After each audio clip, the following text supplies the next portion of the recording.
Hi there and welcome. I'm Nicky Sutton. Thank you so much for joining me. Sending you lots of love indeed. I hope you're doing really well.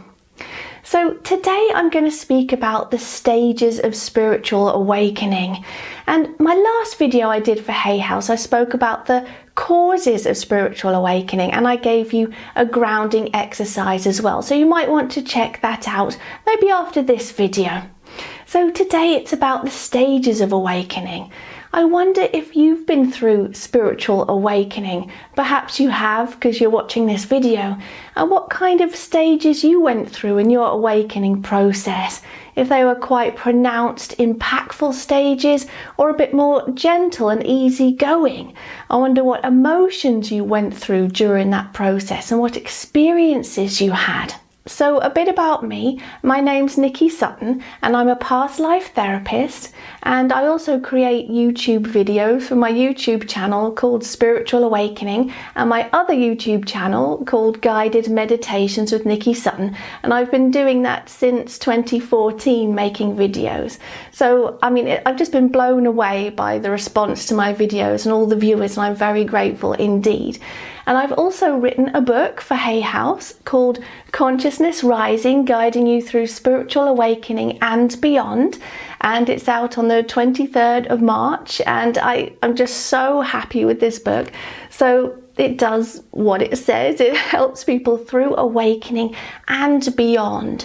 So the many stages of awakening, which I'll be going into today, as I said, they're very varied and it can be a tough time for many. And this book really helps people through awakening and just sets them gently onto their spiritual path beyond that. It's full of experiences, tips and practices and lots of really profound realizations as well, which I really love to get into.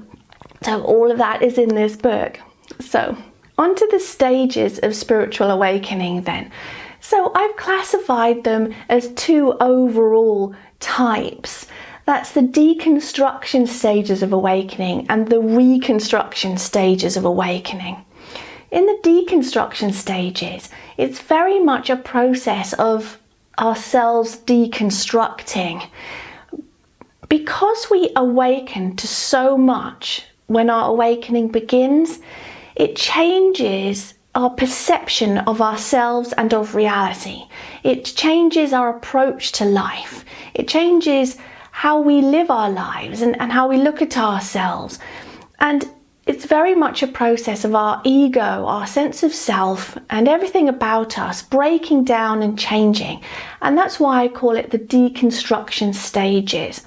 And then the reconstruction stages are after we've moved through that deconstruction phase, we start to rebuild ourselves again anew.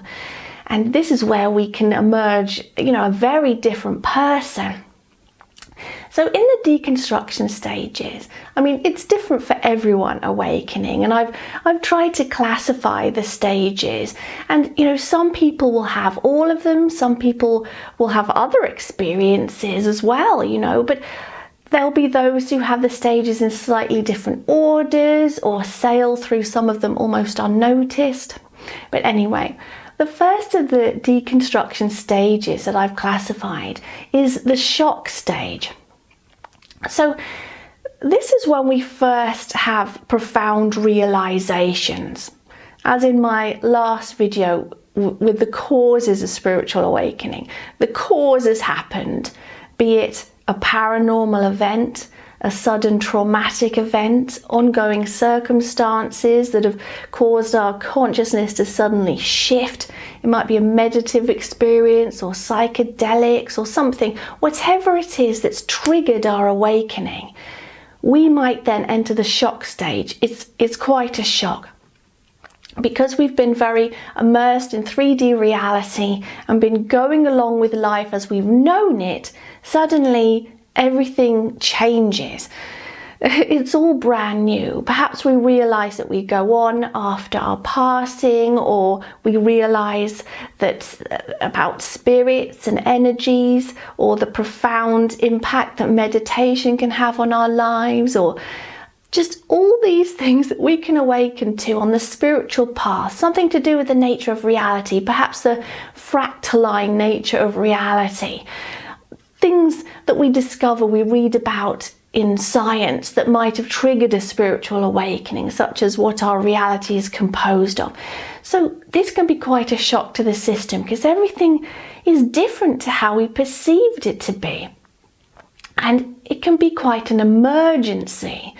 And sometimes awakening is called spiritual emergency because it has the profoundness of an emergency, implying danger. But it also has a dual meaning that it's an emergence from the old self into the new. So we start to look within, and a lot that we see within is a lot to take. There's a lot of purging and energies coming out of us, and a healing that we recognize needs doing. And we might have an inner voice, our intuition, that we start recognizing and paying attention to. So many realizations, and this is all a big change. Our beliefs about life, they make an incredible shift. This is a big change. And our ego doesn't like change because it implies an uncertainty, and therefore there's a lack of control. And when we are lacking control, that causes us to perform actions to try and regain control again, which I'll go into in a moment. So at the shock stage, we might discover meditation as well. And this is a great thing because this can help to calm and ease our process through awakening. And as soon as we get into that, the better, because it helps to calm and quiet our mind and give us respite from, sometimes the trauma we're experiencing during awakening, this massive shift in consciousness. If it's very sudden and very large, we need that comfort and relaxation actually that meditation provides. We might even start using crystals a little bit at this point, hopefully too, just to help to balance our energies. Just simply taking a piece of quartz and discharging our energies into it if they're excessive, and then cleansing that quartz, washing it, which can be done in salt or salt water or just in regular water. And we can cleanse it with smoke as well. However we cleanse that crystal, it's very useful to help to regulate our energies. Anyway, so when we feel like we're losing control at the start of awakening, we tend to perform actions to help us to regain it. And oftentimes that comes in the form of searching and seeking for information. So we end up trying to find answers. So we're scouring books, watching lots of YouTube videos and listening to channelings and trying to speak to others about things. And as I mentioned in one of my other videos there for Hay House, that sometimes we end up approaching our family and friends and they don't agree with what we're saying and we end up feeling rejected. I go into that at length in the book as well, relating to family and friends. Anyway, so we're feeling very lost and we're searching and seeking for information, and then more avenues open up to explore. And information seems to synchronously find us more and more and more, and we go down the rabbit hole. And many individuals spend a long time at their computer or reading books trying to make sense of things. And this is an important time because what we're doing is we're rebuilding our sense of self and reality. If we suddenly realize the spiritual nature of reality, that perhaps all is spirit and we're all one, that's very different to the material reality we've been used to. We might want to find answers as to how reality works. We might want to find out perhaps what this paranormal event was that we experienced. Perhaps we had an out-of-body experience. What was that? What does that mean? Perhaps we're connecting with spirit and clairaudiently receiving, voices. What is that? Am I hearing voices? Am I going crazy? Or is that something else? And we research things like that. All kinds of things. Ancient civilizations, ancient practices and rituals, and even religions as well can hold answers for us. there's a myriad of information out there. And also that's what Hay House does. It provides reassurance, information, knowledge, wisdom. And so it's, you know, perfect for finding answers. all the resources that Hay House provides. It's amazing. So the next stage of the deconstruction phase of awakening is the ego dissolving. And this can overlap other stages. So the ego, as I always say, is like the tangled web of you. It's your self-image, how you perceive you are or how you should be in this lifetime. It's your roles, the roles that you take in this lifetime. What you perceive your roles to be, not just in work, but at home and in relationships and group dynamics.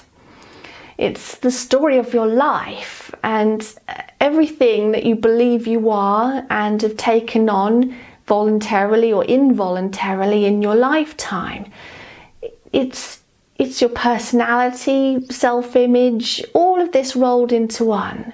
It's the tangled web of you.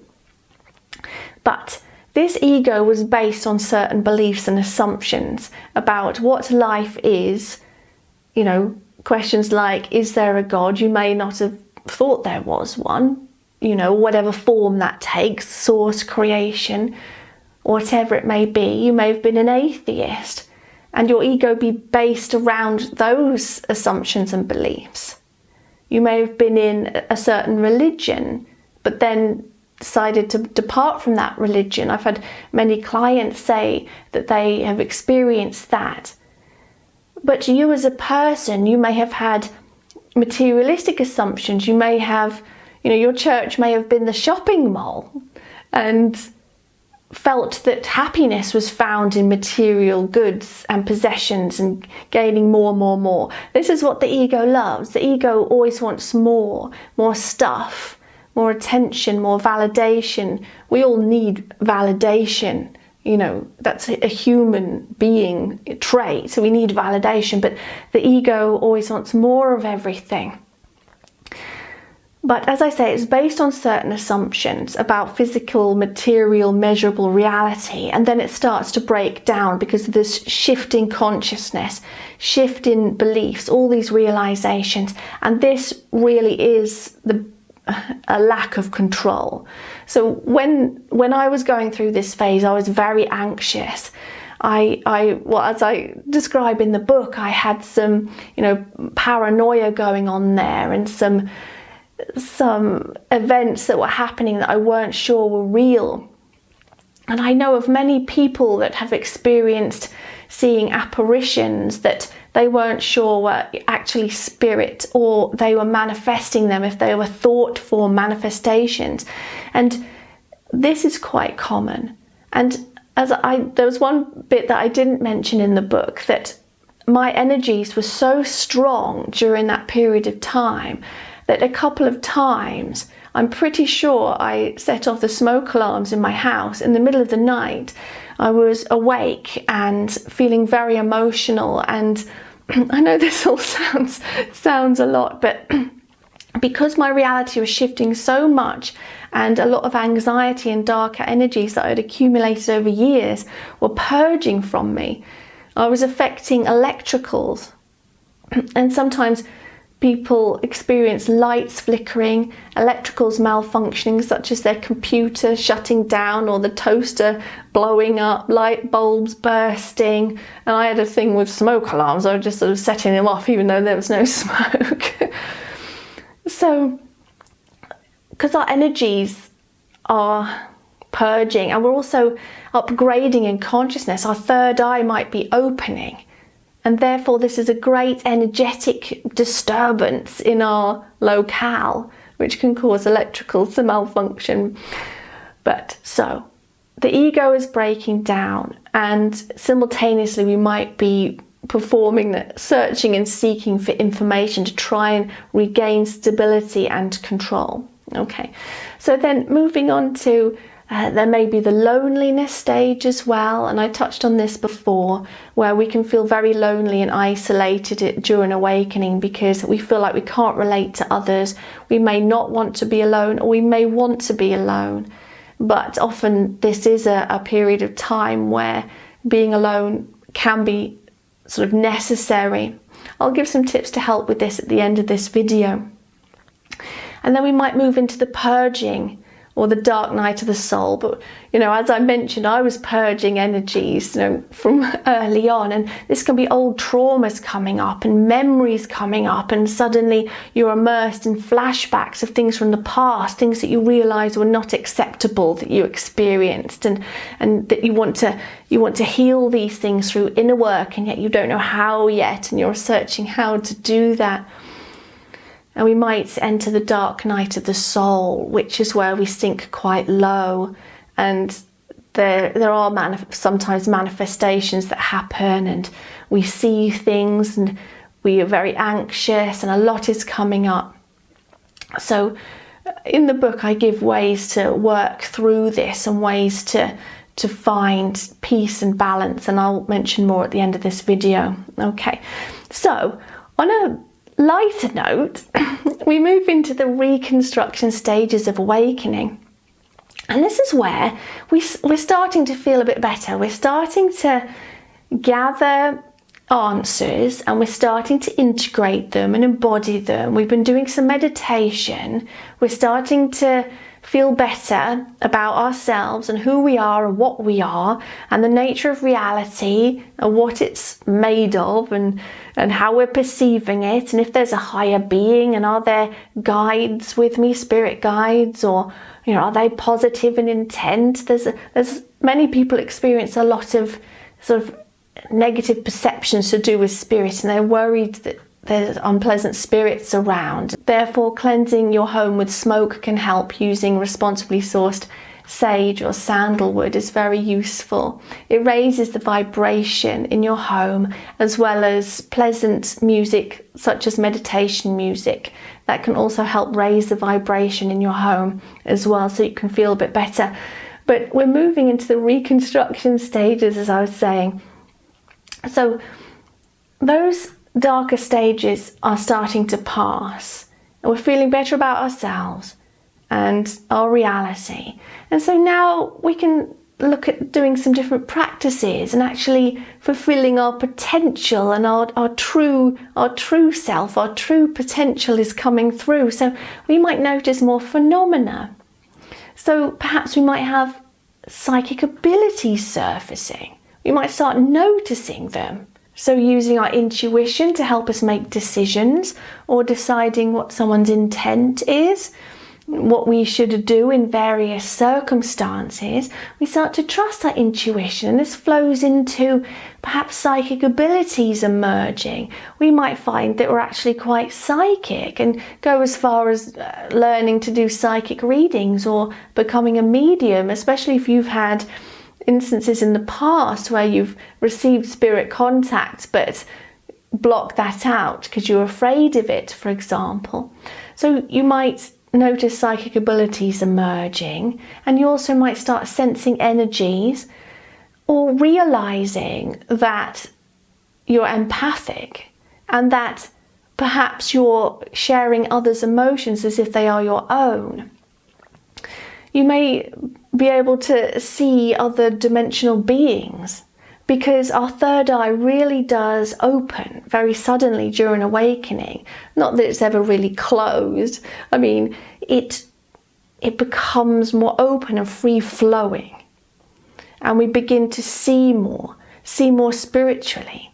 And as the third eye opens, inpourings of wisdom come in, especially during meditation, and when we relax our mind down. We open up to a connection with all that there is, and our higher self and guides, and in comes those downloads of wisdom and information and guidance that we can bring into this reality and share with others, or use to enhance our life. So then we're noticing more abilities perhaps, and more phenomena, and then we start making life changes as well. So I did touch on this in the first video as well, just trying to keep organised here. So we might change many aspects of our life. And one of those might be purpose. We might feel like our purpose thus far doesn't match who we are now, and we search for a new one. And perhaps one that's more fulfilling and rewarding and reflects us better. And as we're seeking our true self, we look for a purpose that reflects our true self, perhaps in service to others or the planet or to animals, or in creating wonderful works or healing others.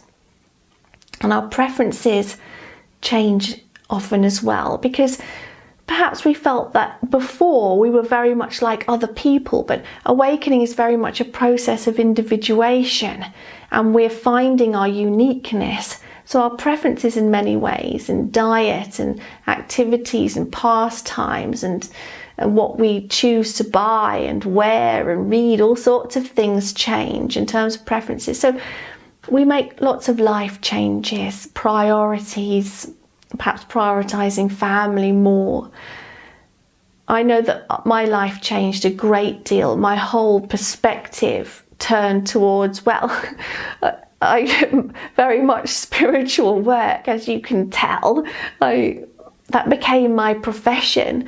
And although family and friends thought I was a bit nuts, I needed to help others to realize the spiritual nature of self and reality. That's my motivator. There's something in me that wants to help others see beyond the veil, see beyond the physical. It's like an irresistible pull to do this. So my life changed a great deal. Okay, so this video is getting quite long, so I'll just move on. So next we might start settling in. There's much more to these stages, by the way. I'm just skimming through them for you, just to give you a general idea. So next we might start settling into our true self. We're finding out who we are by trying different things, exploring different practices, different ideas and concepts. And because we've soaked up so much knowledge and wisdom, and we're open to the guidance of our higher self and guides, we're starting to intuitively feel what's right for us and explore our true self. Instead of decisions always being very logically based, we're following that feeling, that sense of just knowing that comes from our intuition, and we are becoming more like, say, our higher self, or the totality of who we've become in all the lifetimes we've had. And in that way we're becoming more authentic and speaking our truth, which is really important, while still being kind and tactful to others. But it's important to speak our truth and live our truth, and we're beginning to find that and starting to become more comfortable with our new beliefs and who we are. And if they reject us for who we are, then it starts to not matter to us so much, because we're becoming comfortable in ourselves, having found our true self, or more and more. So we find our authenticity. So just a few tips to help through the darker stages of awakening, the deconstruction stages. So if there's strange phenomena happening, if you're manifesting thought forms, or there's darker energy purging, and there's strange phenomena happening. So I did experience that, as I said, and my husband did too, and others that I know, and many clients say this, and viewers on my videos. So if strange phenomena is happening, then that it might be frightening. Try watching it as if you're an observer rather than participating in it, and know that it won't hurt you. So it's watching as if you are a non-judgmental observer, watching things play out separate from you, acknowledging it if you wish, but know that it can't actually hurt you in any way. Okay, and next is to cleanse your home with smoke, as I already mentioned, because this changes the vibration and cleanses energies. All right, and also take time to heal. You've got to give yourself time to feel better, because everything often feels like, I need to have this fixed now, I need to be better now. And sometimes it is a bit like that if you need to go out to work and you're going through the stages, but it's really important to perhaps take some time off if you can and perform meditation and grounding and mindfulness in order to help yourself feel better. You need time for your reality to settle, so you must be kind to yourself.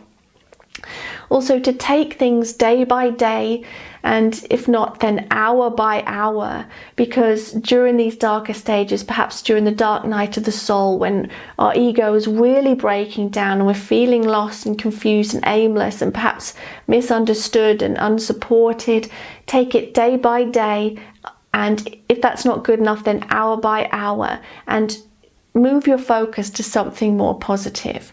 I know many say that positive focus is just masking the healing you need, and to an extent I agree, but it's always good to move your focus towards something positive. If the purging and that within is too much for you to bear, I always say that healing is useful when we pay attention to our emotions, listen to them, or work with them for healing. But if there's too much coming up, you need to move your focus towards something more positive, something enjoyable, something of a lighter nature, not some horrible TV show that's got dastardly things going on in it, or a lot of stuff in the truth movement which is quite dark. I say to move your attention to something constructive like meditation techniques, mindfulness, or a book on using your intention or raising your vibration. It's very important to look at material of a lighter nature if you're going through very darker stages, and take it day by day, hour by hour, and the next hour move your focus. What am I going to look at now of a lighter nature to help raise my vibration? Okay. So, but do accept your feelings when it's not so deep and dark and you're starting to feel better. Accept your feelings and listen to them when you feel it's safe to do so, when you're feeling a bit better. Because when your feelings are listened to, they tend to lessen because they're being listened to, because your subconscious mind is crying out for healing. But that's a whole other video. I'm not saying wallow in unpleasant emotions all the time. I'm saying bit by bit, positive focus. Then when you're ready, listen to your emotions for healing using constructive, positive healing techniques that have worked for others. Okay. So you have to find yourself. No one can do it for you. And this process of spiritual awakening is very much a finding of the true self. So you need to give yourself time and patience to do that. And it's up to you to find yourself. You can take bits and bobs of wisdom and guidance from many different teachers and create your own amalgamation of wonderful concepts. And that is up to you to do. And you're the best judge of what's right for you. Trust in your strengths and your wonderful qualities. You are an infinite, unique, magnificent being, as we each are. It's important to trust in that.